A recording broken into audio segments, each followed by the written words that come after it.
What's going on, everybody? Thank you guys for tuning in to another episode of All Things Sports. I'm your host, Kalani Lua, and let's dive into the world of mixed martial arts for a moment. Apparently, there's a big match on the horizon, but when or if it takes place is unknown. Donald Cowboy Cerrone and Conor McGregor are supposed to be fighting each other in the future, but it's being on hold because apparently Conor McGregor wants the fight to be a main event slot. Okay, Conor McGregor, obviously the biggest superstar in mixed martial arts, comes back after his 2 year layoff after winning the UFC featherweight and lightweight title, and then going off taking on Floyd Mayweather, under $100 million there. Mazel tov to him. Put on a great showing, but ultimately Floyd Mayweather is 50-0. Comes back, loses to Khabib Nurmagomedov in a lightweight bout last October. Got suspended for the after-fight altercation. His suspension, with time already served, should be up close to the summer of this year. UFC saying you should expect them back around the fall. Okay. You got Cowboy Cerrone, who's one of the more active fighters in the UFC, holds the record for most UFC wins in its history. He's looking to go ahead and take him on and say, hey, let's fight. Now, a few years back, when Conor McGregor and Jose Aldo were supposed to meet one another for the UFC featherweight title, and Conor was the interim title, they had a big UFC press conference. And Cowboy and McGregor kind of were going at it then, sharing jabs at one another and insults. And this stemmed after McGregor was asked if he would move up to lightweight if he was to win. And he said, well, I'm looking up there. I'm seeing some opponents. Guys don't move so well. And I could light some of them up. Cowboy responds by saying, you come up here and we're going to bend you a little butt over. No homo. And we're going to break you off a two-piece. Then that led McGregor to say, hey, you move stiff like a board. You need to worry about Rafael dos Anjos, who at the time was a UFC lightweight champion. So they were sharing some jabs back and forth. And it's been, ever since then, it's kind of been like, ooh, what if those two matched up with one another? Now, when Conor won the titles, especially at lightweight, Cerrone at that time had already lost his title shot against RDA. Didn't look like, given how stacked that division was, that he would be able to work his way back to a title. Then he had moved up to welterweight saying, hey, that weight cut to 155 is extremely tough. Let me fight at 170. I don't have to cut so much weight, if any at all. Feel much better. But now, after a few fights there, he's decided to come back down to lightweight. Says, you know what? I've changed up my nutrition, my training. I feel better now. Let me come down to lightweight and let me go ahead and give it another run.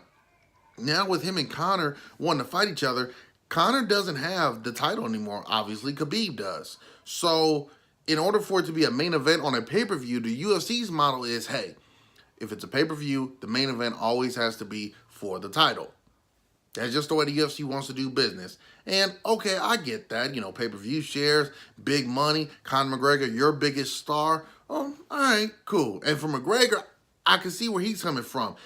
You got to understand, for all of these athletes, whether it's in MMA, NFL, NBA, Major League Baseball, whatever the case may be, they're all alpha males or females, and they all have egos.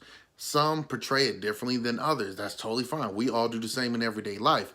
But McGregor's camp is like, hey, look, I'm still the top draw. I want to get that pay-per-view money. I want to be able to promote my proper 12 whiskey when I fight. This and that, right? Okay. So to take on Cowboy in a non-title fight in a co-main event, nah, that ain't vibing with me. I'm the top dog. It's kind of like Kobe Bryant's last few years in the NBA, where he said, I'm not taking a pay cut.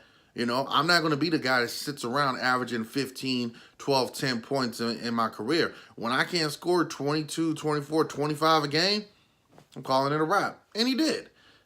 Some people just are wired that way. Some people will stay around when they can't be at the top level anymore, just to be around for the love of the game, the money, the fame, and just sheer being the veteran helper. Others say, nah, when I'm no longer elite, I'm done. Oh, okay. I'm not going to say which one's right or wrong, but for McGregor, I would say, does it have to be on pay-per-view, though? Just think about this. The UFC just did a new deal with ESPN, and they're already launching fights out this week. We got ESPN this weekend in Wichita. Derek the Black Blaze Lewis taking on Junior Dos Santos. Good heavyweight fight right there.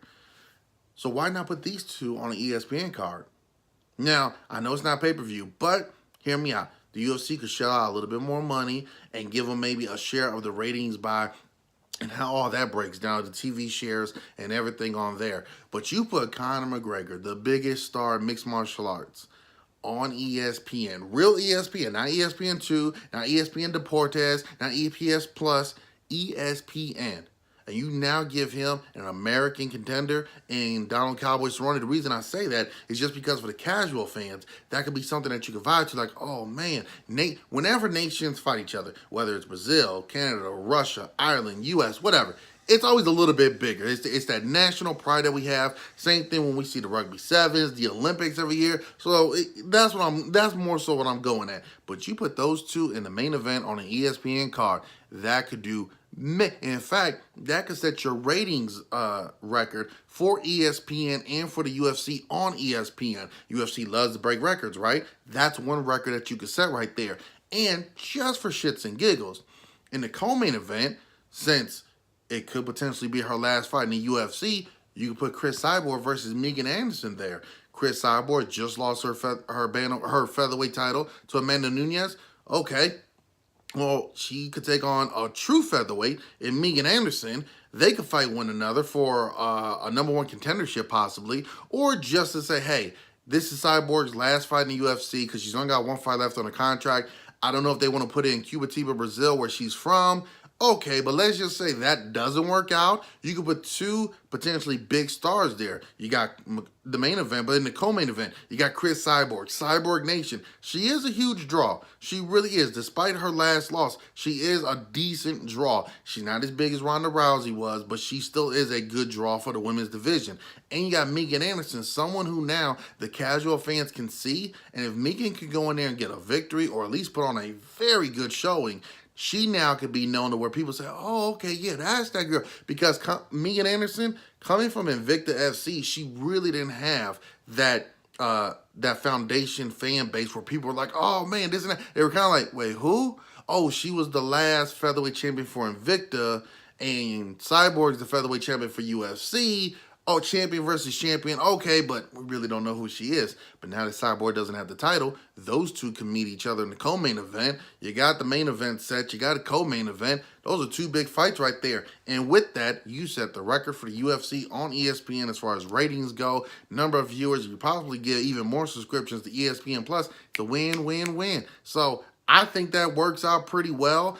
Obviously, the UFC and McGregor's camp, they want to do things a little bit differently for business purposes.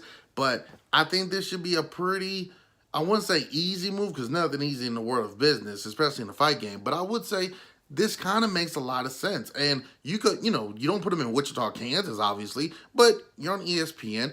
You got future dates coming up. Pick a good place. You could put them in LA. You could put it here in Vegas. I don't know if McGregor's going to fight in New York again, but you pick a pretty good location to put it at where it could be star-studded, and you could put McGregor there. This is something that McGregor needs. He needs a win to get back in the win column, get his mojo back, and show people that, hey, even though I've made the big money and I was the champ, I'm still one of the best fighters in this division. I'm not washed up yet. I'm not over the hill. I haven't already stepped my mind too far into my bank account, which is very huge now. No, I'm still one of the elite fighters here, and I'm coming back for that title. And you want a shot at Khabib for the title, you got to go out there and get a victory. Who better to do against than one Cowboy Cerrone? For Cerrone, this is a chance for him to show he's still one of the elite talents, which we do know that. But every time Cowboy faces the upper echelons of the guys in the division, he does tend to slip up a little bit. So maybe he goes there, shows that, hey, I'm right here with the guys like Tony Ferguson, Ali Quinta, et cetera, et cetera. Nate Diaz I'm here with these guys in line for a shot at Khabib. So it will be huge business on all fronts there. It's a win-win. The fans will love it. And it'll give the people a chance to say, instead of spending X amount of money on a Conor McGregor pay-per-view, let's go out here and let's go see this man on ESPN. Everyone's going to see it. We all know sports bars, gyms, everywhere. ESPN is all over the place where they got TVs at. So his market would just go up even more after that. Sounds like a win-win to me. What do you guys think? Go ahead and drop a comment below. Let me know what you think, or if you have any other ideas. Thank you guys for tuning in. Be sure to like, share, subscribe. This is All Things Sports. I'm Kalani Lua. Till the next video, take care, everybody. Peace.